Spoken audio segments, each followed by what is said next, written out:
আমার নাম তৃষা। 18 বছর বয়স, কলেজে পড়ি।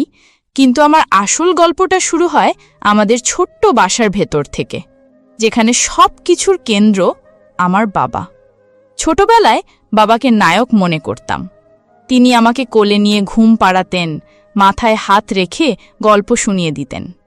অথচ এখন যখন আয়নায় নিজেকে দেখি, তখন মনে হয় আমি আর আগের সেই বাচ্চা নই। শরীর, মুখ সবকিছু পাল্টে গেছে, আর বাবার চোখে মাঝে মাঝে সেই পরিবর্তন ধরা পড়ে। যদিও তিনি কিছু বলেন না, তবু আমি টের পাই তার দৃষ্টি কতটা গভীর। কলেজ থেকে ফেরার সময় যখন দরজা খুলে বাবা আমাকে ভিজে কাপড়ে দেখে, তখন তাড়াহুড়ো করে তোয়ালে এনে দেন। তখন মনে হয় আমি শুধু তার মেয়ে নই, আরও কিছু যেন হয়ে গেছি তার কাছে। তোয়ালের ছোঁয়া গায়ে লাগলে মনে হয় অদ্ভুত উষ্ণতা ছড়িয়ে পড়ছে সারা শরীরে। আমি গা ঢাকা দিয়ে লাজুক মুখে বলি, দরকার ছিল না।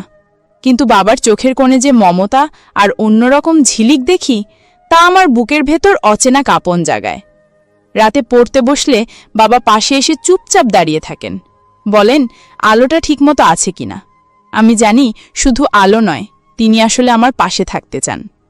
আমি খাতা খুলে পড়তে থাকি, কিন্তু মনে হয় তার দৃষ্টি আমার গায়ের ওপর দিয়ে বয়ে যাচ্ছে। আমি অস্থির হয়ে পড়ি, অথচ কিছু বলি না, শুধু শ্বাস একটু ভারী হয়ে আসে। একদিন আমি অসুস্থ হয়ে জ্বরে কাবু হয়ে শুয়ে আছি। মা তখন বাইরে। বাবা আমার পাশে বসে কপালে ভেজা কাপড় চেপে দিচ্ছেন। আমি আধো জ্বরে চোখ খুলে দেখি বাবার মুখটা কতটা চিন্তায় ভরা। তার আঙুলের ছোঁয়া আমার গালে গড়িয়ে যায়। সেই স্পর্শে জ্বর কমে না, বরং শরীর অন্যরকম উষ্ণতায় ভরে ওঠে। আমি ঘুমের ভান করি যেন কিচ্ছু বুঝিনি, অথচ ভেতরে ভেতরে বুঝি বাবার হাত সরলেও তার রেখা থেকে যায়। সন্ধ্যায় বারান্দায় দাঁড়িয়ে আমি বাতাস নেই। বাবা পেছনে এসে দাঁড়ান, বলেন বেশি রাতে বাইরে দাঁড়ানো ভালো নয়। আমি জিজ্ঞেস করি কেন? তিনি উত্তর দেন শুধু এটাই যে ঠান্ডা লাগবে। কিন্তু আমি টের পাই তার কণ্ঠে অন্যরকম কম্পন, যেন তিনি আমায় আড়াল করতে চান সবার চোখ থেকে, যেন আমি তার একান্ত। মাঝে মাঝে মনে হয় আমি বাবাকে নিয়ে যা ভাবি তা বলা যাবে না, সমাজ হয়তো মেনে নেবে না, কিন্তু আমার ভেতরের অনুভূতি কে আটকাবে? আমি তার ছায়ায় নিজেকে খুঁজে পাই, তার সান্নিধ্যে বুক ধকধক করে। রাতের নিস্তব্ধতায় যখন তার পদশব্দ শোনা যায়, তখন আমি চুপচাপ শুয়ে থেকেও পুরো শরীর কেঁপে ওঠে। আমি বুঝতে পারি এই টান শুধু বাবার মেয়ে হওয়ার নয়, এর ভেতরে এমন কিছু আছে যেটা আমি উচ্চারণ করতে ভয় পাই। তবুও প্রতিদিন সেই আবেশে আমি ডুবে যাই, নিজেকে আটকাতে পারি না। আর বাবার চোখের ভেতরেও যেন আমি একই রকম কিছু খুঁজে পাই, যেটা আমরা দুজনেই ভাষায় বলি না, কিন্তু নীরবে অনুভব করি। সেই রাতে আমি বিছানায় শুয়েছিলাম, অথচ ঘুম আসছিল না। বারবার মনে হচ্ছিল বাবার চোখের দৃষ্টি যেন আমার বুকের ভেতর গেঁথে আছে। আমি চাদর মুড়িয়ে শুয়ে থেকেও শুনতে পাচ্ছিলাম বাবার ঘরে আলো নিভল কি নিভল না। তার পদশব্দ করিডোর দিয়ে ভেসে এলে আমার বুক কেঁপে উঠছিল। হঠাৎ করেই মনে হচ্ছিল দরজা খুলে যদি তিনি আমার ঘরে ঢুকে পড়েন, তবে আমি কি বলবো? আমি কি অভিনয় করব ঘুমিয়ে আছি, নাকি চোখ মেলে তাকাবো? এই দ্বিধা আমাকে আরও অস্থির করে তুলল। আমি অচেতনভাবে বালিশ আঁকড়ে ধরলাম আর কল্পনা করতে লাগলাম তার উপস্থিতি ঠিক পাশে, নিঃশ্বাস গায়ে লাগছে। অথচ সত্যিই তিনি আসেননি, শুধু কল্পনার মধ্যে আমি বন্দী হয়েছিলাম। ভোরে ঘুম ভাঙতেই দেখলাম বাবা বারান্দায় বসে চা খাচ্ছেন। আমি গা ধুয়ে এসে তার সামনে দাঁড়ালাম। তিনি হাসলেন আর বললেন, খুব রাত করে পড়েছিলে, চোখ লাল হয়ে আছে। আমি কিছু বলতে পারিনি, শুধু চুপ করে মাথা নুইয়ে দাঁড়িয়েছিলাম। তখন তিনি আলতো করে আমার গাল ছুঁয়ে বললেন, সাবধানে থেকো। আমি জানি সেই ছোঁয়া ছিল যত্নের। আমি আর কিছু বলিনি, শুধু মনে মনে লুকিয়ে রাখলাম। দিনগুলো একে একে কেটে যাচ্ছিল। আমি বাবাকে এড়িয়ে যেতে পারছিলাম না, বরং তার পাশে থাকতে অকারণ অজুহাত খুঁজতাম। রান্নাঘরে মাকে সাহায্য করার ভান করে বাবার সাথে কথোপকথন বাড়িয়ে দিতাম। কখনো আবার পড়ার টেবিলে গিয়ে বসতাম যাতে বাবা এসে খাতা দেখতে পারেন। অথচ ভিতরে ভিতরে আমি চাচ্ছিলাম তার চোখ আমার দিকে থাকুক, তার শ্বাস আমি অনুভব করি। একদিন বিকেলে ঝড় উঠেছিল। মা তখন বাজারে, আমি আর বাবা ঘরে একা। জানালায় ঝাপটা মারছিল বাতাস। হঠাৎ বিদ্যুৎ চলে গেল। আমি ভয় পেয়ে বাবার কাছে গিয়ে দাঁড়ালাম। উনি হাসলেন, বললেন, ভয় পেও না, আমি আছি। তারপর আমার কাঁধে হাত রাখলেন। সেই মুহূর্তে মনে হচ্ছিল পৃথিবীর সব ভয় দূর হয়ে গেল। আমি আলতো করে বাবার দিকে তাকালাম। অন্ধকারে শুধু তার চোখ ঝলসে উঠছিল, যেন আমাকে পুরোপুরি ভেদ করে দেখছে। আমি ঠোঁট চেপে কিছু বলতে চাইলাম, কিন্তু পারলাম না, শুধু চুপচাপ দাঁড়িয়ে রইলাম। তখন তিনি আমার কপালে চুমু খেলেন। আমি ভয়ে নয়, বরং শান্তি অনুভব করলাম। আমি মাথা নামিয়ে রাখলাম, কিন্তু সেই ছোঁয়ার রেশ আমাকে গভীরভাবে নাড়া দিল। ঝড় থেমে গেলে আলো ফিরে এলো, মা ফিরল, সবকিছু আবার স্বাভাবিক হয়ে গেল। কিন্তু আমার ভেতরে আর কিছুই আগের মতো ছিল না।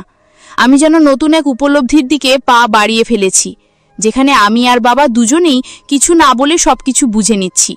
শুধু সমাজকে না জানিয়ে আমরা নিজের ভেতরের নীরব কথোপকথন চালিয়ে যাচ্ছি। সেই রাতটা আমি বারবার মনে মনে ফিরে গেছি। বাবার চুমুর স্মৃতি এখনো কপালে লেগেছিল। আমি শুয়ে শুয়ে আঙ্গুল দিয়ে ছুঁয়ে দেখছিলাম, আর বুক কাঁপছিল। আমি জানি এটা যত্ন আর ভালোবাসার বন্ধন, যেটা আমি স্বীকার করতে পারবো না কারোর কাছে, কিন্তু এড়িয়ে যাওয়াও সম্ভব নয়। পরদিন সকালে ঘুম ভাঙতেই মনে হচ্ছিল আমি অন্যরকম হয়ে গেছি, যেন চোখে মুখে লুকানো আলো জ্বলে আছে। আয়নায় তাকিয়ে নিজের ঠোঁট ছুঁয়ে দেখলাম, আর মনে পড়ল বাবার কপালে রাখা চুমুর কথা। আমি লজ্জা পেলাম, অথচ লুকিয়ে লুকিয়ে সেই স্মৃতিকে উপভোগ করছিলাম। নিচে নামতেই বাবা নাশতার টেবিলে বসেছিলেন। তিনি সাধারণ ভঙ্গিতে খবরের কাগজ পড়ছিলেন, কিন্তু আমার মনে হচ্ছিল তার চোখ আসলে আমাকেই খুঁজছে। আমি কাছে গিয়ে বসতেই তিনি মাথা তুলে তাকালেন। সেই দৃষ্টি এতটাই গভীর ছিল যে আমার বুক কেঁপে উঠল। আমি তাড়াহুড়ো করে চা খেতে লাগলাম। তিনি হেসে বললেন, গরম চা এত তাড়াহুড়ো করে খাস কেন? আমি কিছু না বলে শুধু মাথা নুইয়ে দিলাম, অথচ মনে হচ্ছিল তিনি সব বুঝছেন। দুপুরে কলেজে গেলাম। ক্লাসে বসে পড়ার চেষ্টা করছিলাম, কিন্তু মনোযোগ দিতে পারছিলাম না। বারবার মনে হচ্ছিল বাবার চোখ, তার ছোঁয়া, তার কণ্ঠ, সবকিছু আমাকে ঘিরে আছে। বান্ধবীরা মজা করছিল, কিন্তু আমি চুপচাপ ছিলাম। আমার মনে হচ্ছিল আমি ভেতরে ভেতরে এমন এক পথে হাঁটছি যা কাউকে বলা যায় না, অথচ সেই পথ থেকে ফিরে আসাও অসম্ভব। বিকেলে ফিরে এসে দেখি বাবা বারান্দায় বসে আছেন। আমি চুপচাপ পাশে গিয়ে দাঁড়ালাম। তিনি তাকিয়ে মৃদু হাসলেন আর বললেন, পড়াশুনো ঠিকমতো হচ্ছে তো? আমি উত্তর দিলাম, হ্যাঁ, কিন্তু আসলে পড়াশোনার বদলে তার কথা ভেবেই সময় কেটে যায়। তিনি সেটা বুঝতে পারলেন কিনা জানি না, তবে তার দৃষ্টি আমার চোখে আটকে রইল অনেকক্ষণ। আমি আর তাকাতে পারছিলাম না, বুকের ভেতর ভরভর করছিল। আমি ভেতরে গিয়ে দরজা বন্ধ করে বালিশে মুখ গুজে ফেললাম। সেই রাতে স্বপ্নে দেখলাম আমি আর বাবা সমুদ্রের ধারে হাঁটছি, ঢেউ আমাদের পায়ে এসে লাগছে। তিনি আমার হাত ধরে আছেন, আমি হাসছি। হঠাৎ তিনি আমার কপালে ঝুঁকে চুমু খেলেন আর বললেন, তুই শুধু আমার। আমি ঘুম ভেঙে উঠে বসে রইলাম, শরীর কাঁপছিল। স্বপ্নটা এতটাই স্পষ্ট ছিল যে মনে হচ্ছিল সত্যি হয়েছে। আমি জানতাম এটা কেবল কল্পনা, তবু আমার ভেতরে আগুন জ্বালিয়ে দিল। কয়েকদিন ধরে আমি বাবার সাথে কথাবার্তা আগের চেয়ে কম বলছিলাম, যেন নিজেকে আড়াল করতে চাই। কিন্তু উনি মাঝে মাঝে এসে জিজ্ঞেস করতেন, সব ঠিক আছে তো? আমি হেসে বলতাম হ্যাঁ, অথচ আমার হাসির আড়ালে কত ঝড় বয়ে যাচ্ছে তিনি কি টের পাননি, নাকি আমাকেই শুধু মনে হচ্ছিল উনি বোঝেন, জানি না। একদিন সন্ধ্যায় মা আত্মীয়ের বাসায় গেলেন। আমি আর বাবা একা ঘরে। টিভি চলছিল, কিন্তু আমি দেখছিলাম না। শুধু বাবার পাশের উপস্থিতি আমাকে অস্থির করে তুলছিল। হঠাৎ বিদ্যুৎ চলে গেল, আবার ঘর অন্ধকার। আমি ভয়ে বাবার হাত চেপে ধরলাম। তিনি শান্ত গলায় বললেন, ভয় পেও না, আমি তো আছি। আমি বললাম জানি, কিন্তু তারপরও হাত ছাড়িনি, বরং আরো শক্ত করে ধরে রাখলাম। অন্ধকারে তার হাতের উষ্ণতা আমার হাত বেয়ে শরীর কাঁপিয়ে দিল। আমি জানতাম এটা শুধু ভয় নয়, এর ভেতরে অন্য কিছু আছে। তিনি কিছু বললেন না, শুধু হাত ধরে রাখলেন। তারপর বিদ্যুৎ ফিরে এলে আমরা চুপচাপ হয়ে গেলাম, যেন কিছু হয়নি। অথচ আমি জানতাম সেই মুহূর্ত আর সাধারণ ছিল না। এরপর থেকে আমি বাবার কাছে আরও বেশি আকৃষ্ট হয়ে পড়লাম, যদিও বাইরে থেকে স্বাভাবিক থাকার চেষ্টা করতাম। কলেজে গেলে সহপাঠীরা প্রেম নিয়ে কথা বলতো, কারো বয়ফ্রেন্ডের গল্প শুনতাম, হাসতামও কখনো কখনো, কিন্তু ভেতরে ভেতরে জানতাম আমার হৃদয়ে জায়গা শুধু বাবার জন্য। আমি কারো সাথে তুলনা করতে পারতাম না তাকে। রাতে পড়তে বসলে জানালা দিয়ে আসা হাওয়ায় মনে হতো বাবার গায়ের গন্ধ ভেসে আসছে, বুক ধরফর করত। মাঝে মাঝে কলম নামিয়ে শুধু তার কথা ভাবতাম। এই অনুভূতিগুলো আমাকে ভরিয়ে তুলছিল, কিন্তু কাউকে বলার উপায় ছিল না। আমি জানতাম বাবাও নীরবে কিছু টের পাচ্ছেন, কারণ তার চোখে সেই একই রকম নীরব ইঙ্গিত ছিল। একদিন মা হঠাৎ গ্রামে চলে গেলেন কয়েকদিনের জন্য। তখন বাসায় শুধু আমি আর বাবা। প্রথম দিনটাতেই একটা অদ্ভুত উত্তেজনা আমাকে গ্রাস করল। মনে হচ্ছিল পুরো পৃথিবী ফাঁকা, শুধু আমরা দুজন। আমি বারবার রান্নাঘরে যেতাম বাবার জন্য চা নিয়ে আসার অজুহাতে। তিনি হাসতেন আর বলতেন, আজকে তুমি খুব যত্ন নিচ্ছ। আমি বলতাম, হ্যাঁ, কিন্তু আসল কারণ অন্য। আমি চাইছিলাম বারবার তার চোখে চোখ রাখতে, তার গলায় কণ্ঠ শুনতে। রাতে খাওয়ার পর আমি পড়ার ভান করছিলাম, কিন্তু মনোযোগ ছিল না। বাবা পাশে এসে বসে বললেন, ক্লান্ত লাগছে? আমি না চাইতেই মাথা তার কাঁধে ঠেকিয়ে দিলাম। তিনি কিছু বললেন না, শুধু আমার মাথায় হাত রাখলেন। সেই মুহূর্তে মনে হচ্ছিল আমি পৃথিবীর সবচেয়ে নিরাপদ আশ্রয়ে আছি। অথচ সেই নিরাপত্তার ভেতর অদ্ভুত কাঁপনও ছিল। বুক দোলা দিচ্ছিল, চোখ বন্ধ হয়ে আসছিল, সময় যেন থেমে গিয়েছিল। হঠাৎ করে তিনি বললেন, তুই অনেক বড় হয়ে গেছিস। আমি চমকে তাকালাম। তার চোখে এমন দৃষ্টি ছিল যা আমাকে বাকরুদ্ধ করে দিল। আমি উত্তর দিতে পারিনি, শুধু শ্বাস ভারী হয়ে উঠল। তার হাত চুলের ভেতর দিয়ে নামতে নামতে আমার কাঁধে এসে থামল। আমি আর চোখ সরাতে পারছিলাম না। মনে হচ্ছিল আমরা দুজনেই এমন এক জায়গায় এসে দাঁড়িয়েছি যেখান থেকে ফেরার পথ নেই। পরদিন সকালে মা ফোন করলেন। আমি বাবার কাছে ফোন এগিয়ে দিলাম। তিনি সাধারণভাবে কথা বললেন। আমি পাশে দাঁড়িয়েছিলাম, কিন্তু ভেতরে ভেতরে টের পাচ্ছিলাম আমি আর বাবা আগের জায়গায় নেই। আমাদের ভেতরে নতুন এক গোপন সেতু তৈরি হয়ে গেছে, যেটা কেবল আমরা দুজনেই জানি। বিকেলে আমি বই হাতে নিয়ে বারান্দায় বসেছিলাম। বাবা এসে পাশে দাঁড়ালেন। আমি বইয়ের ভেতরে চোখ রেখেও পড়তে পারছিলাম না, শুধু অনুভব করছিলাম তার নিঃশ্বাস আমার গালে লাগছে। আমি একটু সরলাম, কিন্তু আবার কাছে চলে এলাম, যেন দূরে থাকতে পারছিলাম না। তিনি কিছু বললেন না, কিন্তু চুপচাপ দাঁড়িয়ে রইলেন। আমি জানতাম সেই নীরবতা কথার চেয়েও বেশি গভীর। দিনগুলো এগিয়ে যাচ্ছিল, আর আমি বুঝতে পারছিলাম বাবার সাথে আমার নীরব টান আরও ঘনীভূত হচ্ছে। কলেজে গিয়ে বই খুললেও মাথার ভেতর ঘুরত বাবার মুখ, তার কণ্ঠ, তার যত্ন। আমি বান্ধবীদের সাথে গল্প করতাম, কিন্তু হাসির আড়ালেই বুকের ভেতর লুকিয়ে থাকত কেবল তার নাম। একদিন ক্লাস শেষে বাড়ি ফিরতে দেরি হয়ে গেল। আকাশ কালো করে এলো। হঠাৎ বৃষ্টি শুরু হলো। আমি ভিজে বাসায় ফিরলাম। দরজা খোলার সঙ্গে সঙ্গে বাবা উদ্বিগ্ন হয়ে দাঁড়িয়ে গেলেন। তিনি তাড়াহুড়ো করে তোয়ালে দিলেন। আমি ভিজে গায়ের কাপড় চেপে ধরছিলাম। বাবা বললেন, তাড়াতাড়ি শুকিয়ে নাও, ঠান্ডা লাগবে। আমি চুপচাপ দাঁড়িয়ে তার দিকে তাকিয়ে রইলাম। চোখে এমন কিছু ছিল যা কথায় বলা যায় না। তিনি আমাকে ঘরে পাঠালেন, কিন্তু আমি মনে মনে ভাবছিলাম কেন তার যত্ন এত অন্যরকম লাগে। রাতে খাওয়ার সময় মা পাশে ছিলেন না। আমরা দুজন একসাথে খেতে বসেছিলাম। আমি হাতের ভাত নেড়ে চুপচাপ বসেছিলাম। বাবা হেসে বললেন, আজ এত চুপচাপ কেন? আমি বললাম, কিছু না, কিন্তু আসলে আমার ভেতরে চলছিল এক অদ্ভুত কাঁপন। তার চোখ আমার মুখে আটকে ছিল। আমি শ্বাস নিতে কষ্ট পাচ্ছিলাম, অথচ কোনোভাবেই সেই মুহূর্ত থেকে পালাতে চাইছিলাম না। খাওয়া শেষে আমি বই হাতে নিলাম। বাবা পাশ থেকে বললেন, বেশি চাপ নিও না, চোখ লাল হয়ে যাচ্ছে। আমি বললাম, ঠিক আছে, কিন্তু বইয়ের অক্ষরগুলো তখন ঝাপসা হয়ে যাচ্ছিল। মাথার ভেতর শুধু তার কণ্ঠ প্রতিধ্বনি হচ্ছিল। হঠাৎ তিনি আমার পাশে এসে দাঁড়ালেন। তার ছায়া বইয়ের উপর পড়ল। আমি মাথা তুলে তাকালাম। চোখে চোখ পড়তেই চারপাশ যেন থেমে গেল। আমি কিছু বলতে পারলাম না। তিনি নিঃশব্দে আমার খাতা উল্টে দিলেন, তারপর আলতো করে আমার মাথায় হাত রাখলেন। আমি চোখ বন্ধ করলাম, বুক কেঁপে উঠল।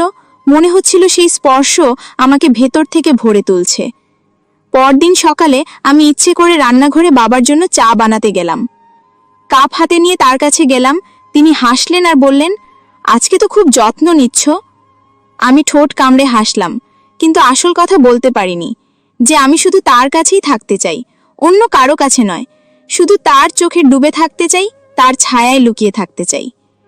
সন্ধ্যায় আমরা বারান্দায় বসেছিলাম। হাওয়ায় চুল এলোমেলো হচ্ছিল। বাবা আলতো করে চুল সরিয়ে দিলেন। আমি চোখ নামিয়ে ফেললাম। তার আঙুলের ছোঁয়া গালে রয়ে গেল অনেকক্ষণ। আমি জানতাম এটা শুধুই যত্ন নয়, এর ভেতরে আরও কিছু আছে যা আমরা কেউ উচ্চারণ করছি না, তবু প্রতিটি মুহূর্তে তা আমাদের চারপাশে ছড়িয়ে আছে। শেষ কয়েক সপ্তাহে আমি অনুভব করছিলাম যে আমার এবং বাবার মধ্যে সম্পর্ক বদলে গেছে। প্রতিটি দিনের শুরুতেই তার দিকে তাকানো আর প্রতিটি রাতের শেষের আগে তার কথা ভাবতে ভাবতেই সময় কেটে যাচ্ছে। কলেজ থেকে ফিরে আমি দরজা খোলার সঙ্গে সঙ্গে জানতাম বাবার দৃষ্টি আমার দিকে থাকবে। তিনি হেসে আমাকে স্বাগত জানাবেন, সেই হাসিতে সব ক্লান্তি দূর হয়ে যাবে। আমি জানি এটি শুধু মায়া নয়, এক গভীর অনুভূতি যা আমি ভেতরে ভেতরে স্বীকার করেছি। রাতের অন্ধকারে যখন শুয়ে থাকি তখনও আমি তার কণ্ঠের মৃদু কম্পন, স্নেহের ছায়াকে কল্পনা করি। কখনো স্বপ্নে দেখিও আমি তার হাত ধরে হেঁটে যাচ্ছি আর সমুদ্রের ঢেউ আমাদের পায়ে এসে লাগছে। আমি ঘুম ভাঙার পরে বুক ধড়ফড় অনুভব করি, মন ধীরে ধীরে শান্ত হয়, কিন্তু মনে হয় এখনও তিনি পাশে আছেন। একদিন মা বাসায় ছিলেন না, আমি রান্নাঘরে গিয়ে চা বানালাম। বাবা পাশ দিয়ে গিয়েই বললেন সাবধানে নিতে। আমি কাপ হাতে তার দিকে তাকালাম। তিনি মাথা হেলালেন, চোখে যে মমতা আর ঝিলিক ছিল তা আমার সমস্ত মন ভরিয়ে দিল। আমি লজ্জা পেলাম, কিন্তু পালাতে পারলাম না, বরং আরও কাছে চলে এলাম। রাতের খাওয়ার পরে আমরা বারান্দায় বসেছিলাম, চুপচাপ হাওয়ায় চুল উঠছিল। বাবা হাতটা আমার কাঁধে রাখলেন। আমি শ্বাস বন্ধ হয়ে যাওয়া অনুভব করছিলাম, এমনকি শুধু তার উপস্থিতি কেবল আমাকে পুরোপুরি নিজের মনে হচ্ছিল। রাতের নীরবতায় আমরা দুজনেই কোনো কথাই বলিনি, কিন্তু অন্তরের সব কথা ও অনুভূতি বিনিময় হয়ে গেছে। পরের দিন সকালে কলেজে যাওয়ার আগে আমি জানালা দিয়ে তাকালাম, সূর্য উঠছে, হালকা বাতাসে মনে হলো বাবার চোখে সেই একই নীরব দৃষ্টি ভেসে আসছে। আমি নিজেকে ধরে রাখতে পারি না, এমনটি কিছুক্ষণ দাঁড়িয়ে শুধু অনুভব করি। সব শব্দ অপ্রয়োজনীয়, কারণ যা আমাদের মধ্যে চলছে তা ভাষার বাইরের, শুধু চোখ আর নীরবতায় বোঝা যায়। মাসের পর মাস ধরে এই অনুভূতি ক্রমশ গভীর হচ্ছে। আমি জানি আমি বড় হয়ে গেছি। আমি জানি বাবার চোখেও কেবল মমতা নয়, এমন এক অদৃশ্য সম্পর্ক আছে যা আমি স্বীকার করি না কারো কাছে, শুধু আমাদের মধ্যে। আমরা দুজনেই জানি, আমরা দুজনেই নীরব। রাতের ঘুমের আগে আমি বিছানায় শুয়ে থাকি, হাত আলতো করে বালিশে রাখি, চোখ বন্ধ করি। মনে করি বাবার হাত ধীরে ধীরে আমার কপালে নামছে। স্বপ্নে আমরা হাঁটছি, কথা বলছি না, শুধুই দৃষ্টি আর নীরবতা আমাদের গল্প বলে। আমি বুঝি এটাই আমার পৃথিবীর সবচেয়ে নিরাপদ, সবচেয়ে গভীর সঙ্গ। কোনো শব্দের প্রয়োজন নেই, শুধু সেই নীরবতা, শুধু সেই আবেশ। একদিন কলেজে ফেরার পথে আমি হঠাৎ দেখি যে আমার অনুভূতি আর লুকিয়ে রাখা সম্ভব নয়। আমি স্বীকার করি নিজের ভেতরের সব অনুভূতি, কিন্তু জানি এটা সমাজের চোখে অন্যরকম। তাই শুধুই বাবার কাছে, শুধুই আমাদের অন্তরে, নীরবতার মাধ্যমে আমরা একে অপরকে বুঝি। কোনো কথার প্রয়োজন নেই। আমি শিখেছি এই আবেশের মধ্যে আমার শান্তি, আমার আনন্দ, আমার পূর্ণতা। আর আমি জানি শেষ পর্যন্ত এই নীরবতা ও দৃষ্টি আমাদের গল্পের সবচেয়ে গভীর অধ্যায়।